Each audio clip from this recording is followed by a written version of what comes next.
Hare Krishna. Muito bom dia a todos. Muito obrigado pela companhia, associação de vocês. A pedido do Prabhu Paravyoma, nosso querido Prabhu Paravyoma, estamos aqui para a aula do Bhagavatam. Então, estamos no canto 3 do capítulo 22, titulado O Casamento de Kardama Muni e Devahuti, casamento famosíssimo. Hoje vamos ler o verso número 15. Vamos cantar um pouquinho antes de começar.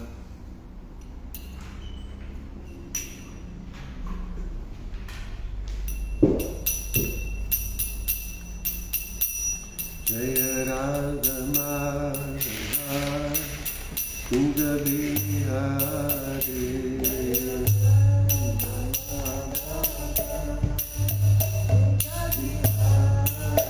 Jaya Radha Madhava Kunja Bihari Radha Madhava Kunja Bihari Gopi Janavallabha Girivardhari Jaya Gopi Janavallabha Girivardhari Gopi Janavallabha Girivardhari Gopi Janavallabha Girivardhari Yashodanandana Pragadhanandana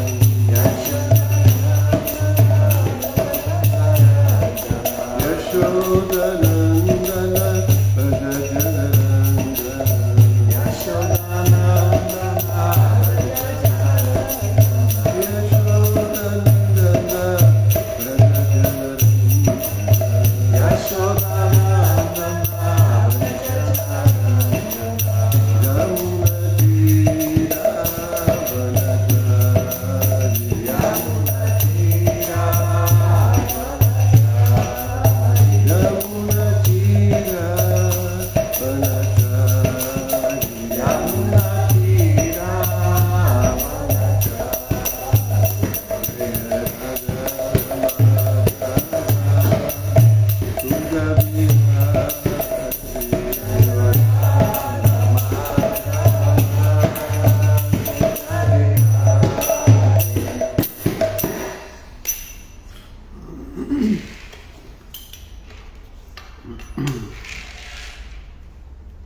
Shri Uvacha Badam Udvodhu Kamoham Apratachatavatmaja Avayo Anuruposaf Ajo Vaivahiko Vidhi. A tradução de cada palavra é a seguinte: Rishi, o grande sábio Kardama, Uvacha disse: Badam, muito bem. Udvodhu Kamaha, com desejo de casar-me. Aham, eu. Aprapta, não prometida a outrem. Cha, e. Tava, tua. Atmaja, filha. Avayoho, de nós dois. Anurupaha, apropriada. Asso, isto. Adyaha, primeiro. Vaivahikaha, de casamento. Vidhi, cerimônia ritualística. Então a tradução e a explicação, significado, foram dados por sua divina graça, Srila Prabhupada.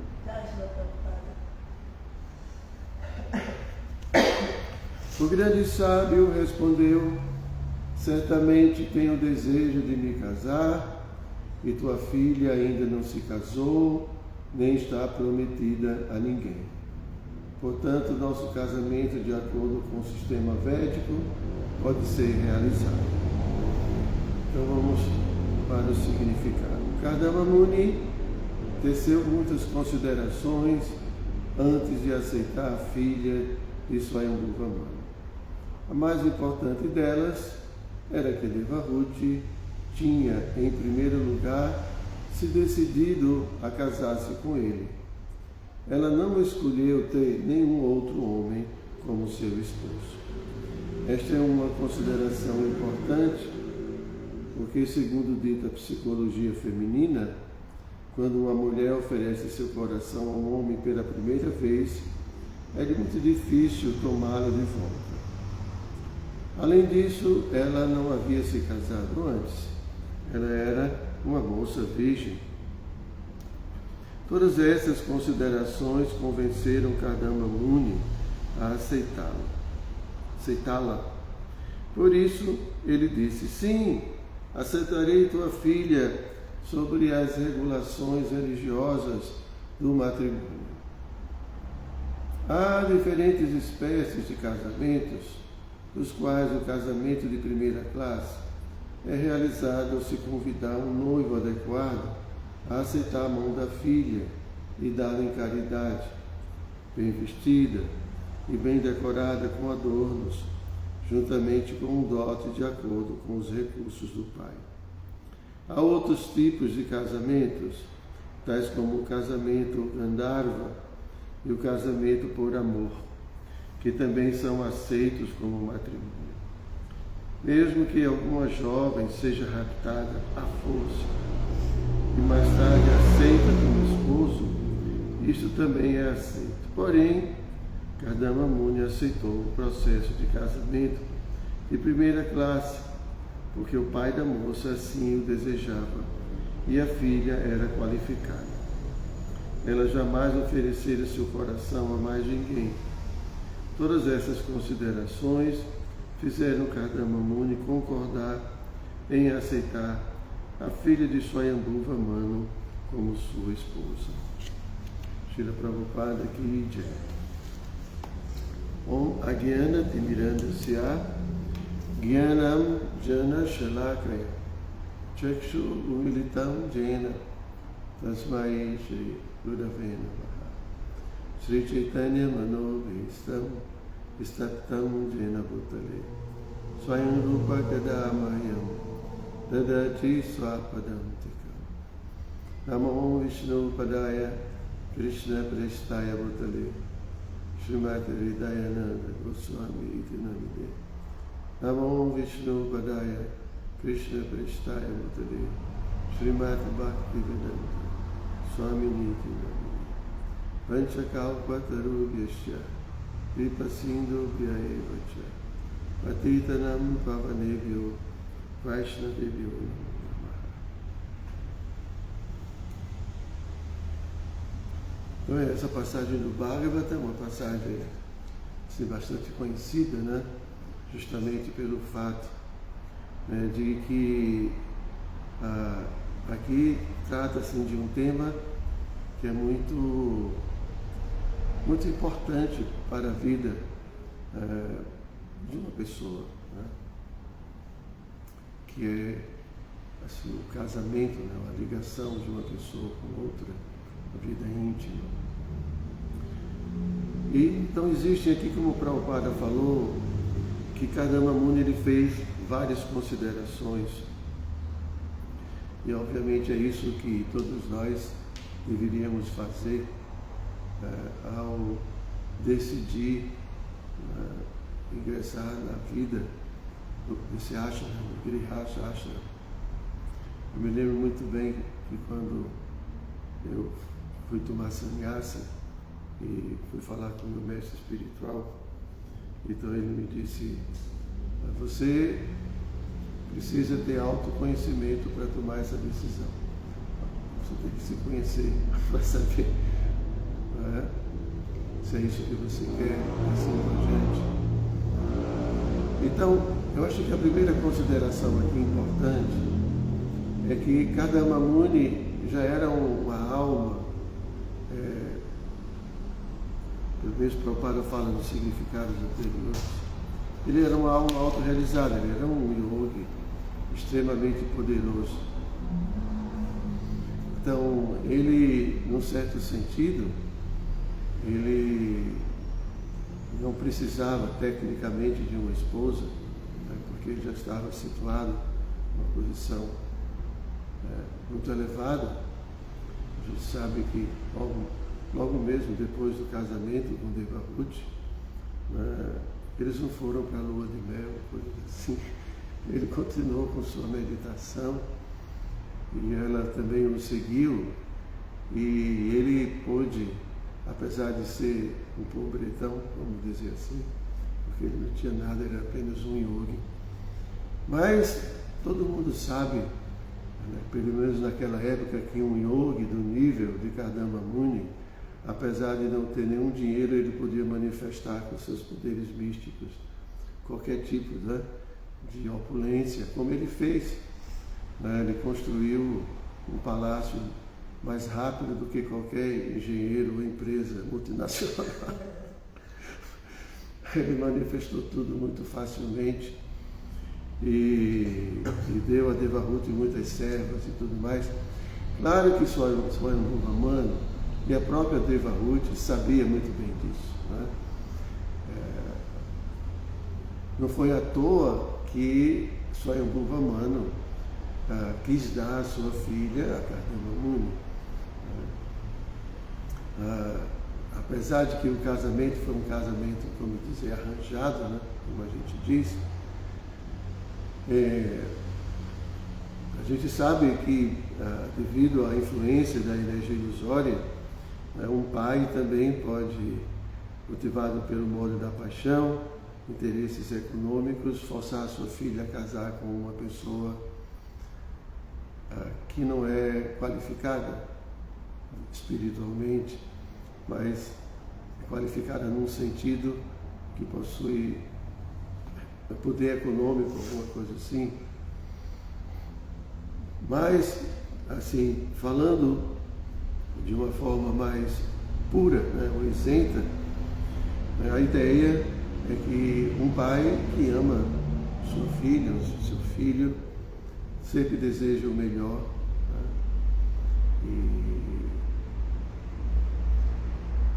e sempre escolhe, né, assim, uma pessoa que seja apropriada para sua filha. Aqui eu não estou defendendo que hoje em dia se faça isso, né? A gente está só comentando que existiam essas considerações. Né? Então, nessa época a população era muito pequena no universo, ele estava se povoando, né? Então eram poucas pessoas e, tipo uma vila, todo mundo se conhece. Então havia já um conhecimento, né? E Devahuti se sentiu muito atraída por ele, né? Então os pais, de uma forma ou de outra, principalmente a mãe, né, já quando uma filha desenvolvia algum tipo de interesse ou curiosidade por um rapaz, sempre elas se abriam, né, com a mãe. Então a mãe já sabia, já falava para o pai, fazer os arranjos, essas coisas, né? Não é que, eu acho que em geral, não era que simplesmente, arbitrariamente, de uma forma estúpida, né, arrogante, você vai se casar com esse aqui e acabou. Né? Pode até acontecer. Né? Mas eu me lembro também que na época, um pouco atrás, nos templos, né, quando a gente vivia, assim, todo mundo vivia dentro dos templos, os devotos, eu sempre ouvia dizer que, assim, às vezes as devotas tinham um certo interesse por um devoto e vice-versa, e as autoridades chegavam a ter conhecimento, né, porque muitas vezes eram grihastas, presidentes, então a esposa do presidente estava sempre ali no ashram, e ouvia uma coisa, ouvia outra. Então já é uma coisa assim que, e hoje em dia também mais ou menos assim, né, um grupo de amigos, de amigas, né, uma amiga fala para outra, olha, sabe aquele cara ali, pô, estou interessado. Tem isso, não tem? Então isso rolava, né? E Kardama Muni, ele, apesar de estar nessa condição, de ser uma alma extremamente elevada, ele ainda desejava passar por essa fase. Né? E para isso, né, Prabhupada fala que ele orou a Krishna. Então isso é um ponto muito importante, independente da condição, da nossa condição,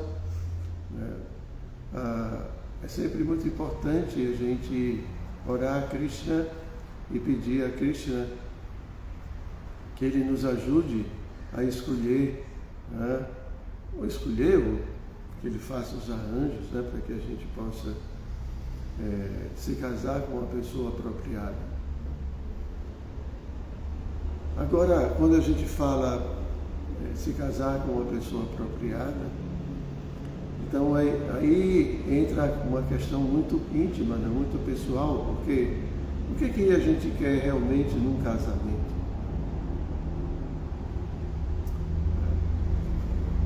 Cada pessoa pode ter uma motivação diferente. Uma pessoa pode estar, por exemplo, muito afetada pela luxúria e ela vê a necessidade, vamos dizer assim, uma necessidade autêntica, tá? Porque simplesmente não é que ele quer explorar uma outra pessoa, mas ele tem tentado viver uma vida digna, mas em virtude de suas atividades anteriores, de sua vida, de sua própria condição, ele não está dando conta dos impulsos instintivos, biológicos do corpo. E ele quer então adotar essa vida de grihasta para poder colocar esses impulsos dentro de um contexto religioso. Então ele vai procurar uma esposa, às vezes porque é a pessoa que bem quer ter filhos, quer constituir uma família, uma pessoa simplesmente sente a necessidade de ter uma companhia, ter afeto. Mas são muitos motivos. Mas, assim, eu acho que a consideração mais importante para um Vaishnava, para um devoto, é a consideração de que esse relacionamento e essa pessoa que eu estou escolhendo vai ser favorável para a minha autorrealização.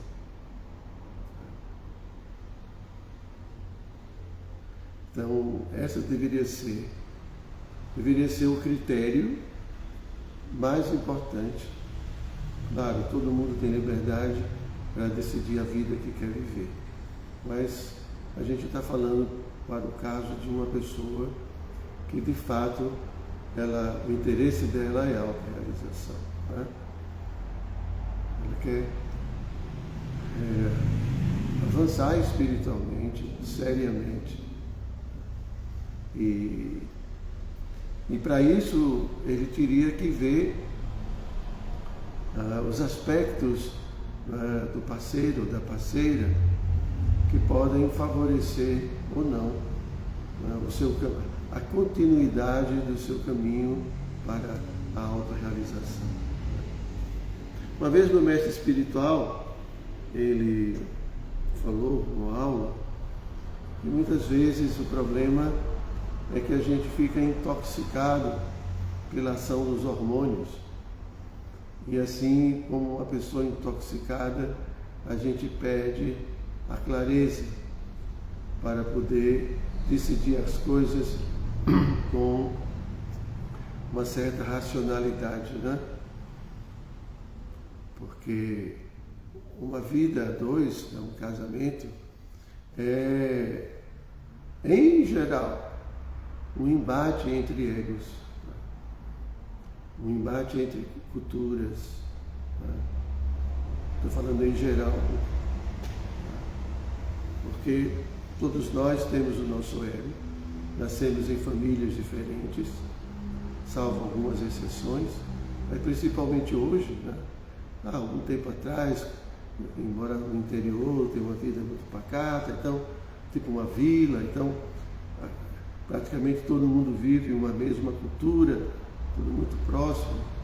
Mas hoje em dia tem muita tribo, Assim, cada bairro do Rio de Janeiro é uma história, E os meios de comunicação nos dá acesso há muitas culturas diferentes, os heavy metal, não sei o que, nem sei os nomes. Tem tantas culturas que têm suas peculiaridades. Né? E às vezes, quando a gente encontra uma pessoa,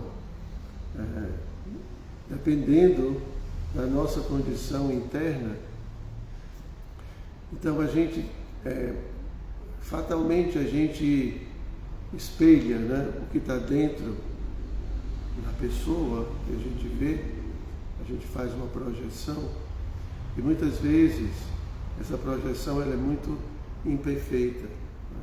Então, por exemplo, pode ser, eu estou aqui dando um exemplo, pode ser que uma pessoa deseje, assim, desde sua infância, sei lá, sua adolescência, uma mulher com certas características, né? Ou um homem com certas características, então isso é algo que está dentro dela. E às vezes o que a gente projeta são características apenas físicas. Mas aí quando você se depara com alguém que se assemelha a essas características que você já idealizou, então há uma projeção. Então você acha, é o meu príncipe encantado, é a minha princesa. Porém, uma pessoa não é só um corpo. Né? A gente se relaciona, né, principalmente, completamente com a outra pessoa que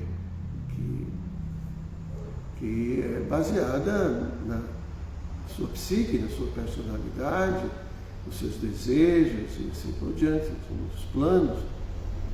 Então, antes de tudo, né, apesar de que a nossa mente inicialmente possa se sentir atraída por essa projeção, ali escondida, né, até às vezes inconsciente, a gente precisa também levar em consideração, né, que a atração física é apenas um pequeno detalhe. Né? E o mais importante, de fato, né, são os aspectos que compõem a personalidade, né, daquele indivíduo que você vai conviver. E muitas vezes as pessoas são muito diferentes de tudo que a gente, ou de quase tudo que a gente deseja e espera para a nossa vida. Né?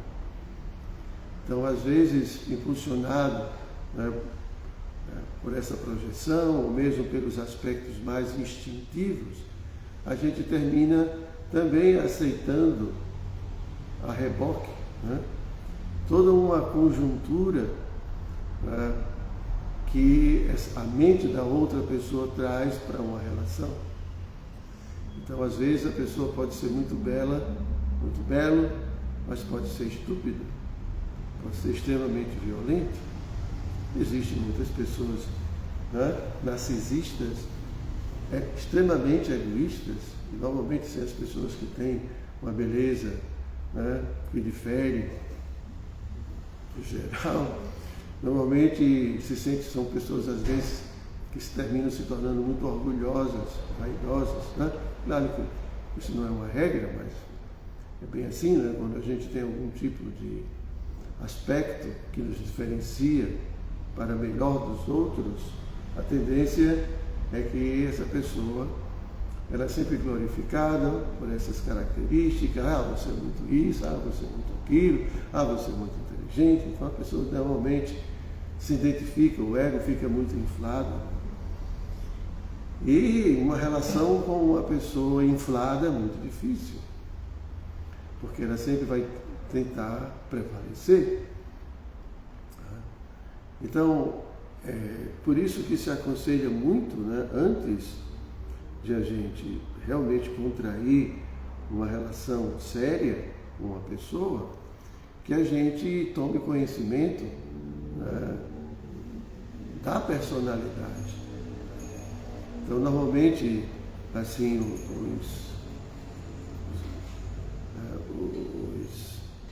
os procedimentos assim, pré-nupciais, né, ou mesmo de um relacionamento, implica em a gente conhecer melhor o outro. Né? Precisa de um tempo para isso. Inclusive tem assim, formulários com muitas perguntas, né? E as pessoas, cada um responde separadamente, para depois ver se isso é compatível. Né? Porque, por exemplo, pode ser que a devota queira ter 5 filhos, e o devoto, eu não quero ter filho. Então isso é um problema, como é que vai resolver isso? Alguém vai ficar frustrado. Ou de repente, eu não quero ser Hare Krishna. Eu estou como Hare Krishna, mas estou muito frustrado, acho que estou querendo fazer outra coisa, por exemplo. Né?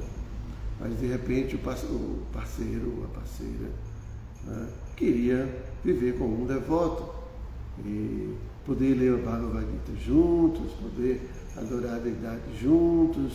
Né? Então todos nós temos muitas expectativas, né, como seres individuais. Então, numa relação assim, principalmente quando a gente está levando em consideração a autorrealização, então muitos aspectos precisam ser considerados, né, além desse aspecto físico, ou mesmo de que uma pessoa ela está praticando a Bhakti Yoga. Não vou usar o termo ser um devoto, porque ser devoto é muito raro, né? Mas um devoto faz isso, não, um devoto não faz isso. Uma pessoa que está iniciando a prática da Bhakti Yoga faz muita coisa estranha, não é? Então existem muitas considerações para que haja sucesso no relacionamento. Então, coisas como, por exemplo, respeitar a individualidade de cada um. Porque como indivíduos somos muito diferentes.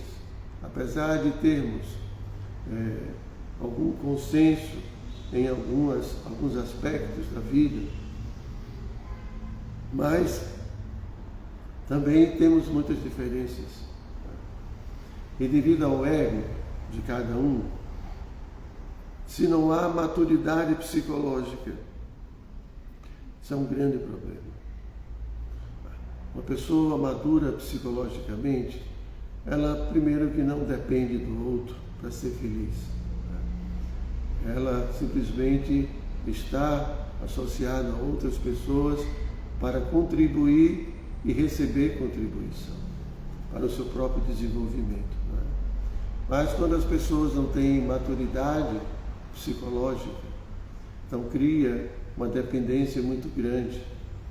Então isso corriqueiramente leva a um sufocamento, né, do parceiro, porque às vezes uma pessoa quer ir para um lugar, outra pessoa quer ir para outro lugar, um quer assistir a um programa, outro quer assistir a outro programa, e assim por diante. São muitas diferenças, né? E às vezes o esposo ou a esposa canta 16 voltas e o esposo ou a esposa não quer cantar 16 voltas, e a gente pode ficar ali cobrando, exigindo, né, um padrão espiritual, tentando nivelar o nosso parceiro ou parceira de acordo com o nosso nível, e a gente começa a exigir que as pessoas sejam ou façam o mesmo nível de austeridade que nós estamos fazendo. Então existe aquele que exige esse nivelamento de austeridade, e tem o outro que não admite que o parceiro possa ser melhor do que ele ou ela. Aí cria uma competição. Então a pessoa, por que você vai para o programa? Não vamos hoje para o programa. Vamos. Por que você está cantando 16 voltas? Isso é exagero, isso é fanatismo. Muitas coisas. Assim. Então isso é uma consideração muito importante, porque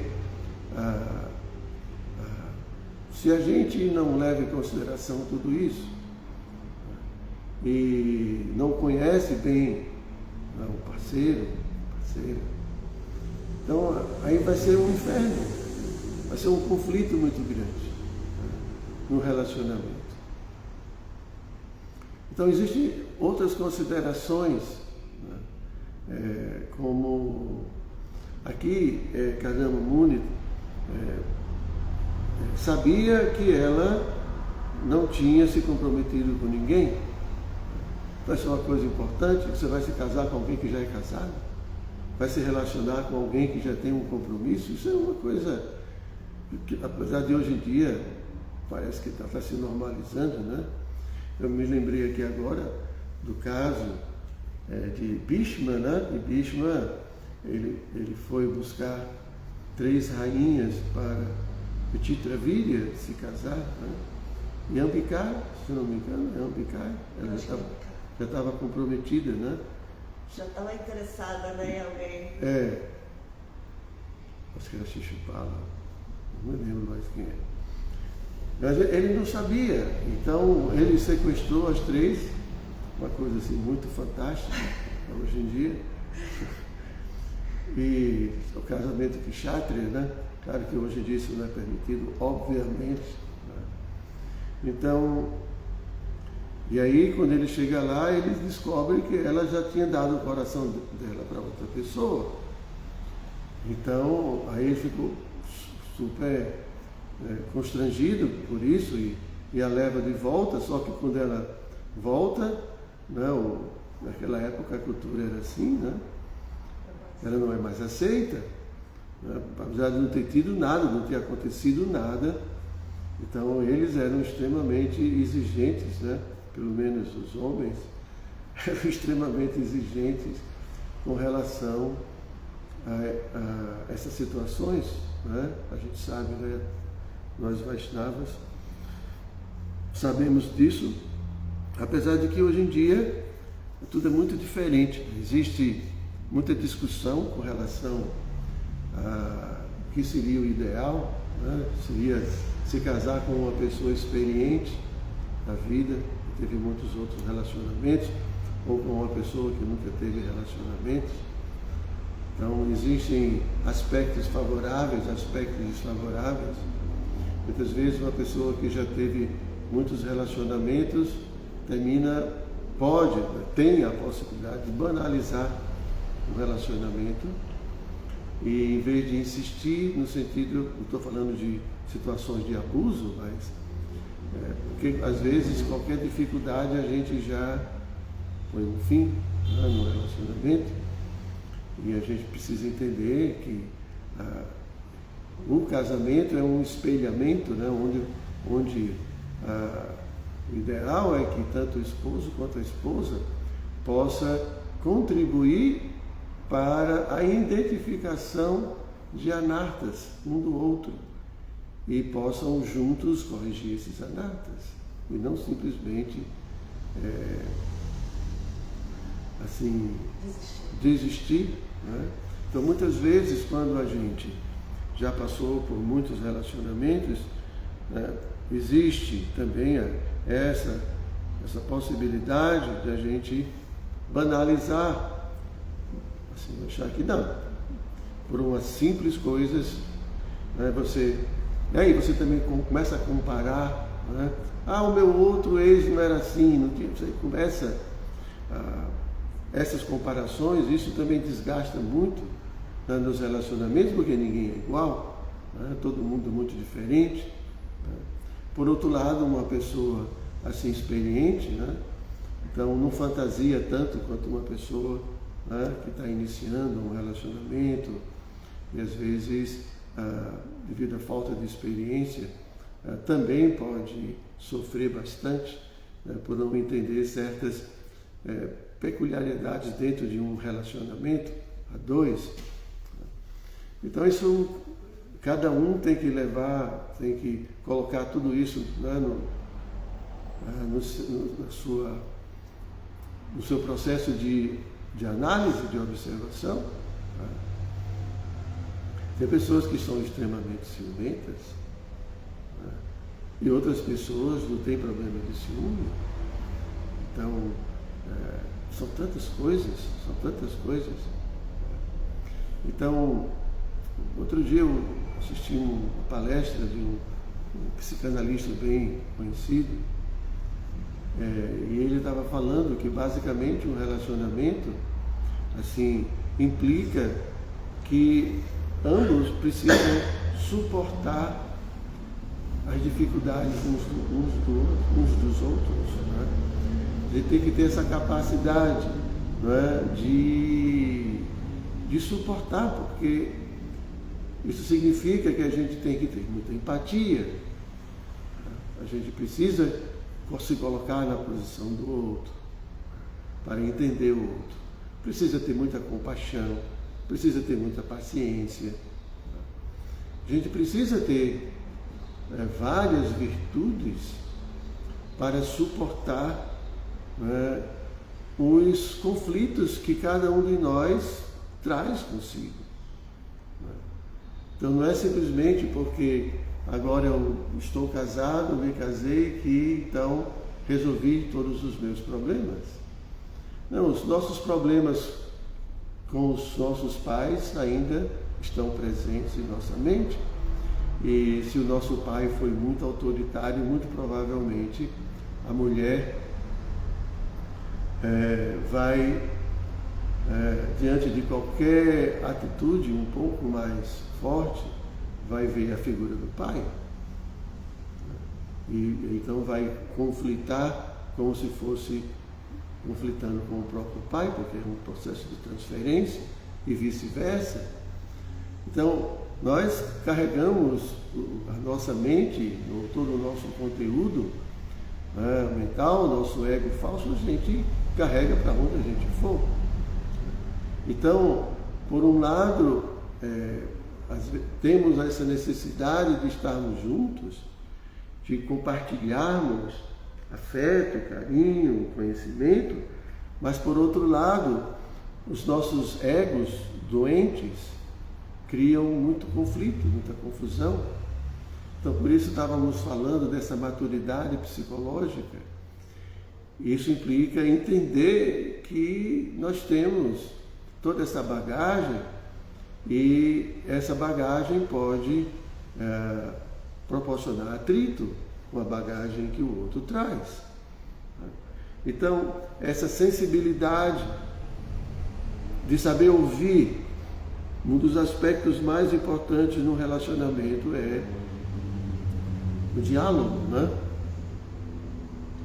Então, sempre ter um diálogo franco, um diálogo aberto e a possibilidade de que esse diálogo possa existir. Tem pessoas que não querem conversa. Você quer conversar, mas simplesmente a pessoa não tem nenhuma habilidade para ouvir, simplesmente acha que tem a razão para tudo e não adianta você falar. A pessoa não está interessada em ouvir suas necessidades do parceiro, entender o que está vivo dentro do parceiro, o que está acontecendo com essa pessoa, o que ele está sentindo. Então, tem pessoas que vivem no monólogo, a vida dela, e todo mundo vive em função dela. Então, num relacionamento precisa existir muito diálogo, e abertura. A gente tem que mostrar e dar confiança a outra pessoa de que ela pode falar, que eu vou ouvir e que eu vou respeitar. Mas muitas vezes, quando a gente vai falar uma coisa, nós temos medo de falar, porque temos medo de uma pessoa já nos rotular, de sentimentalista, ou de tolo, imbecil, tantos adjetivos. Então a gente tem medo de falar e a gente fica então prendendo todas essas coisas, até que no momento explode tudo. Vai perdendo o afeto, vai perdendo o carinho, e quando um belo dia a pessoa diz: tchau, não aguento mais você. Mas como? Por quê? As pessoas não entendem. Porque as pessoas falam assim, é como se a gente estivesse diante de uma parede, né? O sentimento, né, de indiferença, de desrespeito, de desconsideração pelo outro, pela vida do outro. Então, um relacionamento não é para que as minhas necessidades sejam exclusivamente atendidas. Um relacionamento significa uma partilha, que as minhas necessidades e as necessidades do meu parceiro, da minha parceira, precisam estar postas. O Marshall Rosenberg, que trabalha com comunicação não violenta, ele fala muito sobre isso, né?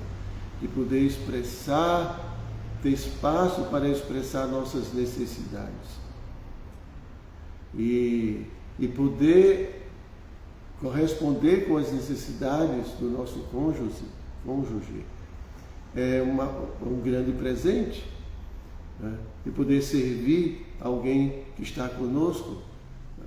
Mas aí tem os tabus, né? Que o homem não pode fazer isso, a mulher não pode fazer isso, tem toda uma cultura que não favorece, né? Então, por que Kardama Muni estava fazendo essas considerações? Porque ele sabia muito bem que não é uma situação fácil. Um relacionamento não é fácil. Muito difícil. Por quê? Porque, em geral, as pessoas não têm maturidade psicológica para um relacionamento. Elas não conhecem seus deveres, suas obrigações, muitas vezes, né? Não entendem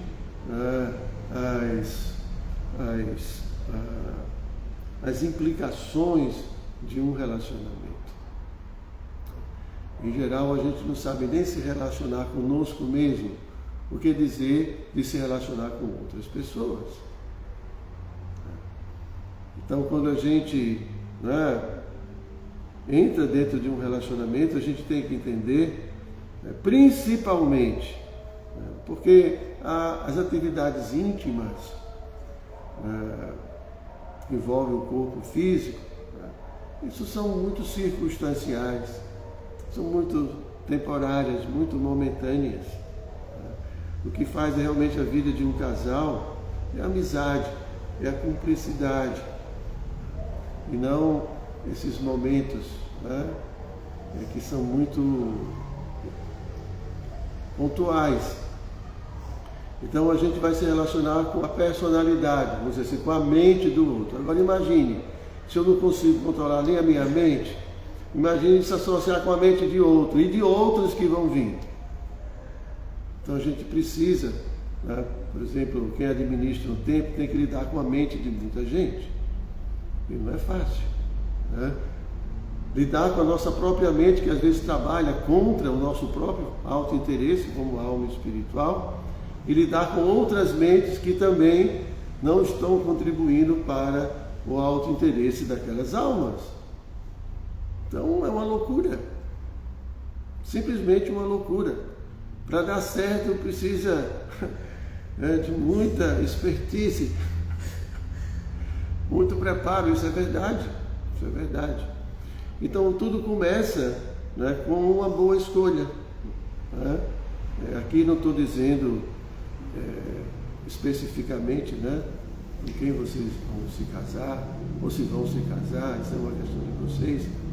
O ponto é que existem aspectos que podem favorecer uma relação de forma que ela possa contribuir para a minha autorrealização e não apenas a satisfação de desejos temporários. E a gente precisa estudar, a gente precisa conhecer tudo isso para termos assim possibilidade, né, de termos um relacionamento bem sucedido, né? Um relacionamento harmonioso, pacífico, espiritual, de fato. Então é isso, a gente tem aí alguns minutinhos Se vocês tiverem alguma pergunta. Posso fazer uma? Claro. Parece assim que conforme Kali Yuga vai avançando, as dificuldades vão aumentando em todos os sentidos e o casamento está incluído, né? Como o senhor disse, muita diversidade, muita mistura e parece que as dificuldades vão aumentando.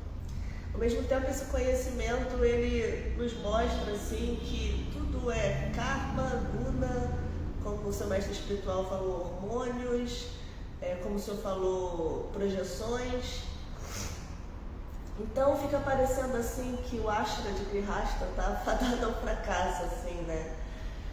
Tem um capítulo também, não me lembro bem o título dele, do Quinto Canto, que é muito chocante, assim, as descrições do Bhagavata são muito chocantes em relação ao Grihastha Ashra, né? Acho que é a Floresta da Ilusão, alguma coisa assim, que dá vontade de ir direto para o sannyasi, né, mesmo?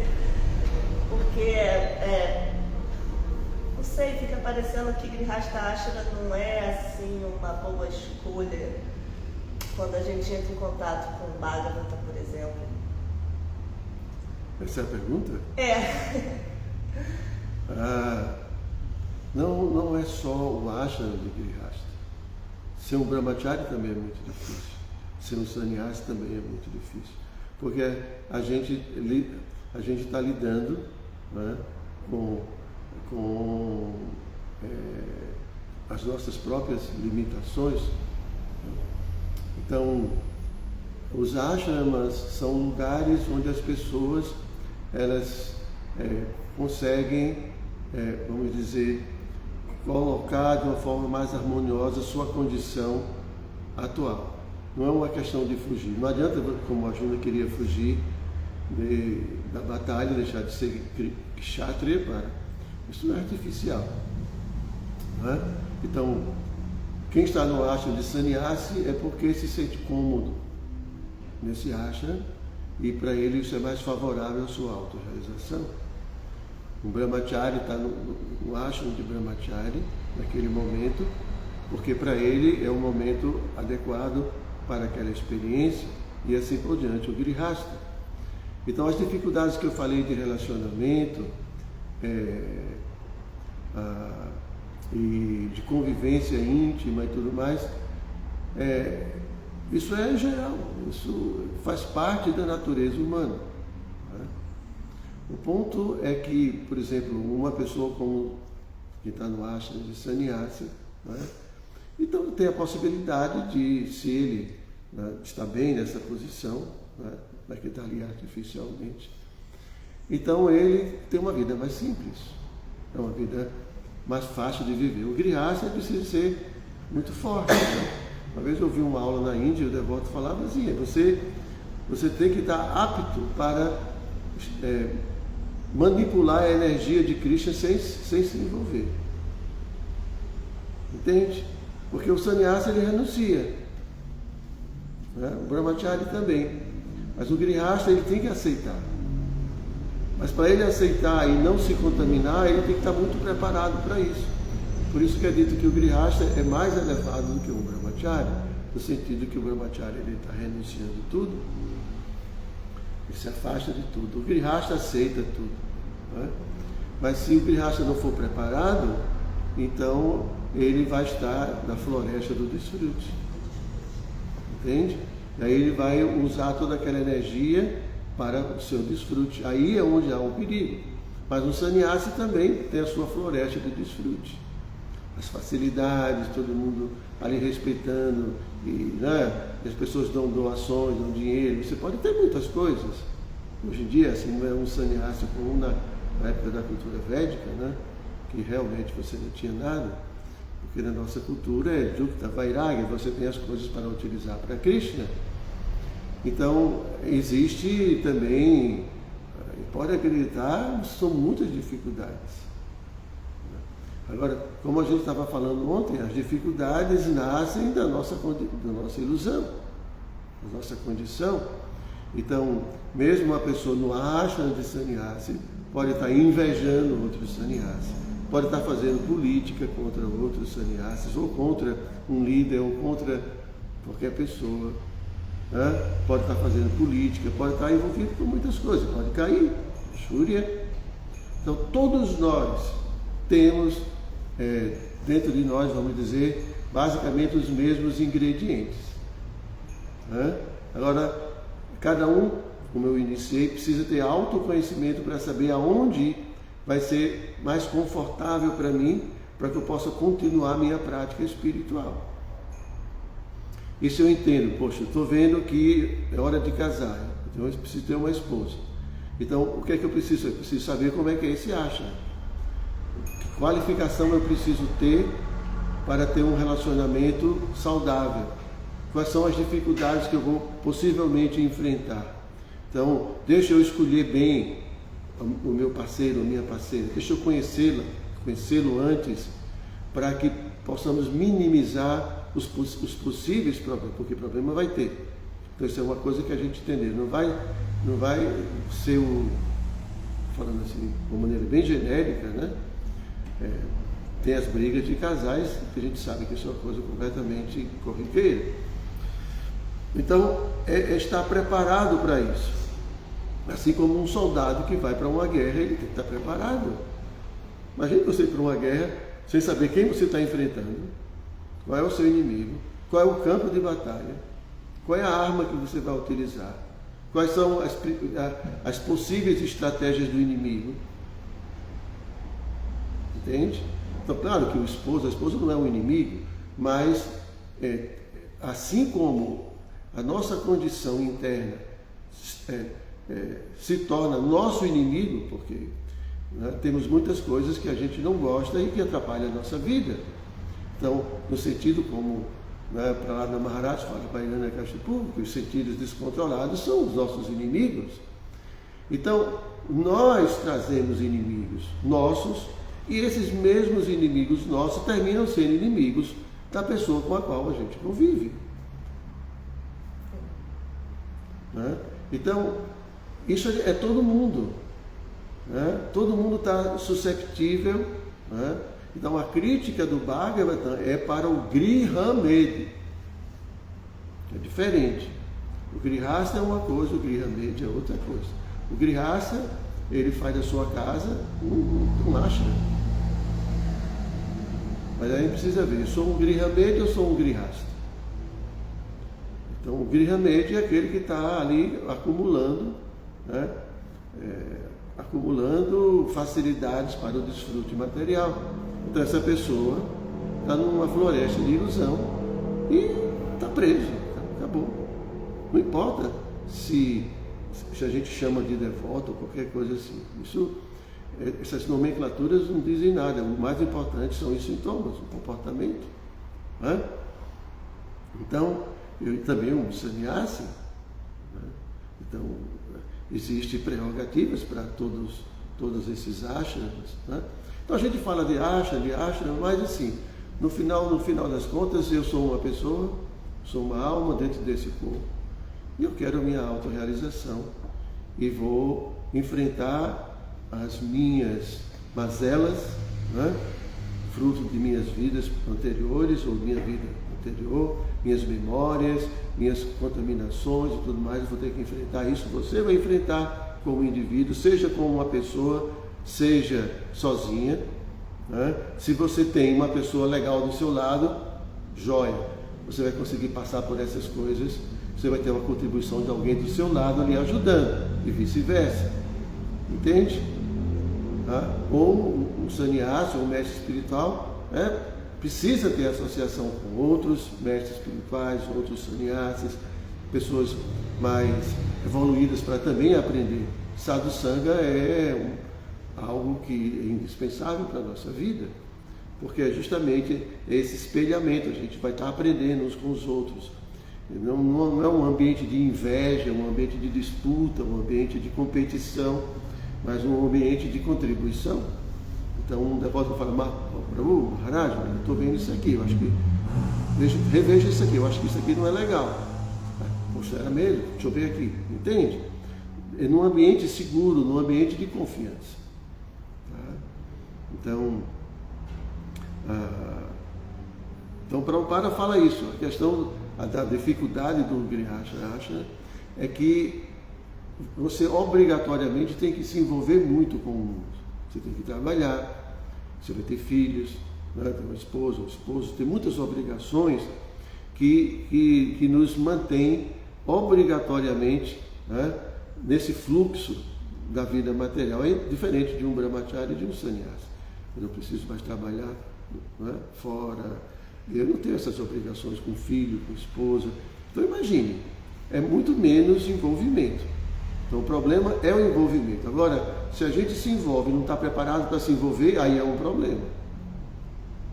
Por isso que na cultura védica, você, desde criança, você está lá no ashram do mestre espiritual, praticando austeridade, celibato, estudo das escrituras, autocontrole, humildade. Você está aprendendo tudo. Você está se qualificando para decidir depois se você vai seguir o caminho de Grihastha ou não. Então, para uma pessoa desse nível, tanto faz. Porque ele já é tão elevado que, se tiver num relacionamento, ele vai estar bem porque ele já está preparado para isso. Entende? Então é só uma questão de decidir o que eu quero fazer. Como cada um não precisava, ele estava decidindo isso porque, não sei, a Kapila estava para vir. Né? Então, a diferença está no nosso preparo, na nossa condição. Todo mundo individualmente precisa amadurecer. Não importa que situação ele vai aceitar nesse mundo material. Né? Precisa amadurecer, precisa se purificar, purificar o seu ego. Né? E aí você vai escolher que lugar vai ser mais conveniente para a sua autorrealização, para o momento que você está passando na sua vida. Tá bem? Obrigada. Será que tem alguma pergunta? Eu vejo aqui. Deixa eu ver. Parece que tem muita mensagem. Eu vou procurar só as perguntas, porque tem muitos comentários.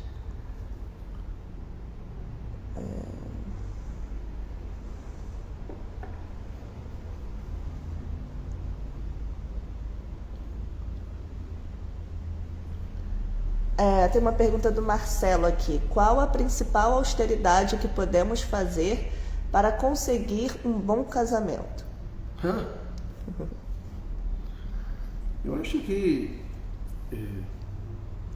é agradar Krishna, né? Agora, a gente tem que agradar Krishna como Karnama Muni agradou e Krishna o abençoou. Agora, a gente também tem que entender o que é um bom casamento. Veja, talvez para uma pessoa, bom casamento significa e seremos felizes para sempre. Né? Karnama Muni, depois de um tempo, ele tomou sannyasi. Então isso, por exemplo, pode ser que por exemplo, que uma mulher queira viver com seu esposo até morrer. E aí se casa com uma pessoa que pretende tomar sannyasi. Como vai ser? Né? Então, aí eu volto à questão. O que é que você quer? Autorrealização? Porque muitas pessoas se casam e assim, o objetivo realmente mais profundo não é a autorrealização, é a satisfação de um desejo, de um sonho, de ter uma família, de ter filhos, ou, sei lá, pode ter muitos motivos. Muitos motivos. Né? Então, às vezes, Krishna vai colocar no caminho da gente uma pessoa que vai combater exatamente algo na gente que a gente não conseguiu superar. Então, às vezes, se a gente é muito vaidoso, muito arrogante, de repente coloca na nossa vida uma pessoa que vai bem de frente com isso. Então, por isso que a gente tem que se entregar a Krishna, né? Tem que se entregar a Krishna o que for melhor para mim de fato. Mas o melhor para mim é minha purificação e a minha relação com você, Krishna. Mas se eu quero, né, o pessoal fala, aquela família da margarina no seu, né, aquelas propagandas de margarina, né? De todo mundo ali sentadinho na mesa, o menininho tudo arrumadinho, bonitinho, cheirosinho. Comportado. tudo comportado. Então, o que a gente quer, né? Quando a gente pensa num esposo ou numa esposa ideal? O que a gente está projetando? O que a gente está pedindo? Então a gente tem que saber tudo isso, porque assim como o serviço devocional tem muitas motivações, também qualquer atividade nossa tem suas motivações. Então, se eu quero autorrealização e digo, Krishna, eu estou entrando nesse ashram porque eu preciso me purificar, eu sinto a necessidade, então, por favor, me ajude, que veja uma pessoa que possa realmente curar meu coração de todas as doenças que eu tenho, que eu possa desenvolver amor por você, que eu possa superar todas essas dificuldades, que essa pessoa possa me ajudar em todos os sentidos. É uma coisa, mas se eu penso, meu sonho é ter uma família, e ali, e que os meus anartas não sejam tocados nem um minuto, que a pessoa nunca me perturbe, nunca... Entende? Então, isso vai depender muito. Então, a gente precisa ter esse autoconhecimento, precisa conhecer. E, obviamente, Kardama Muni tinha os seus critérios, Kardama Muni ele sabia o que queria. E a gente precisa saber o que a gente quer. Tá bem? Ele pediu, uma esposa compatível com ele. Tem um verso que ele diz na oração para Krishna que ele pede uma esposa compatível com ele, nessa oração. Porque a gente se cura juntos. Então, uma pessoa vai estimular talvez algo dentro da gente que a gente precisa trabalhar. Então, por isso que eu estava dizendo, quando a pessoa assim, já banalizou um relacionamento, qualquer dificuldade, não combina comigo, acabou. Mas às vezes a pessoa não percebe que o outro está manifestando, tirando de nosso coração uma coisa que a gente precisa ver e precisa tratar. Lógico, quando é abuso é outra coisa, né? Violência, vários tipos de abuso psicológico e tal. É diferente, estou falando disso, coisas do dia a dia. Tá bem? Eu acho que não tem mais perguntas, né? Tem do Prabhupada Vioma. Oi, Paravioma. Jai Maharaj, quando essa pessoa tem desejos independentes da vontade do Guru e de Krishna, isso não seria um dos sintomas da falta de rendição a Krishna? Mas isso é o que é mais comum, né? Não tem nenhum interesse separado do interesse de Krishna, é uma condição de avanço espiritual bem considerável, né?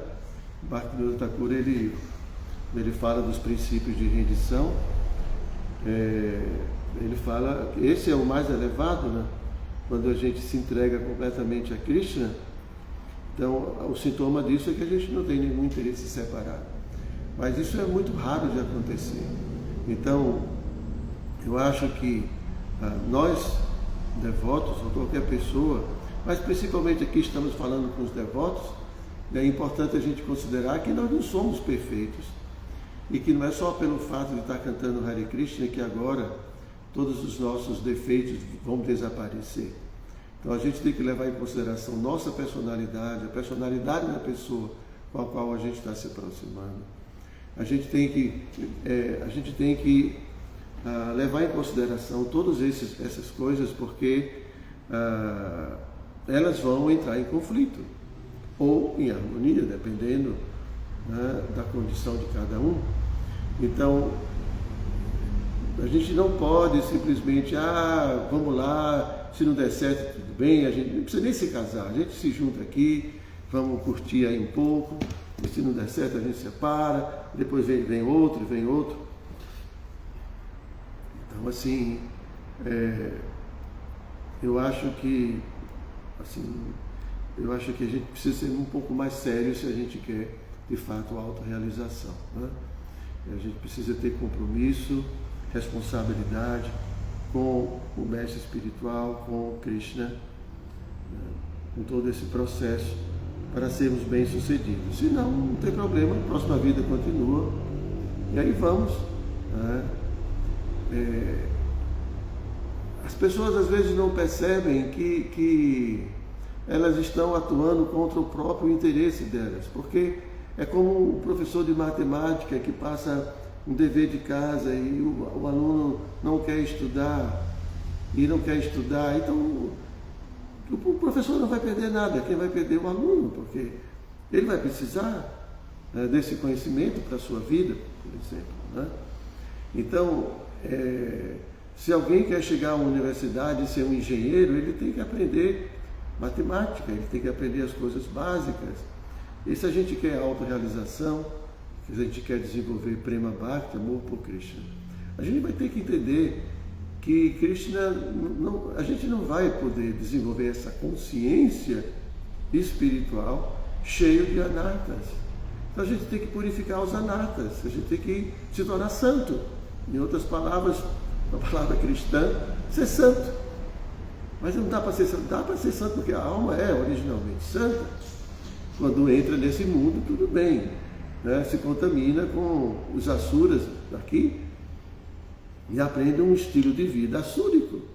Agora a gente tem que se tornar deva, e são os anartas que estão nos qualificando como asuras, e agora temos que ser suras, temos que nos associar com os devas, com os devotos puros, para aprendermos um estilo de vida puro.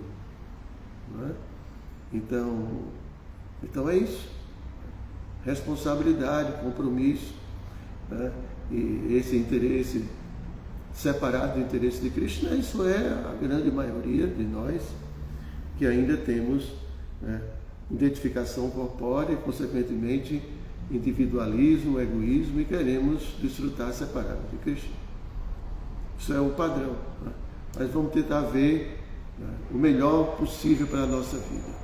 Tá bem, Paravyoma? Então, Gantaraja Shrimad Bhagavatam Ki Jai.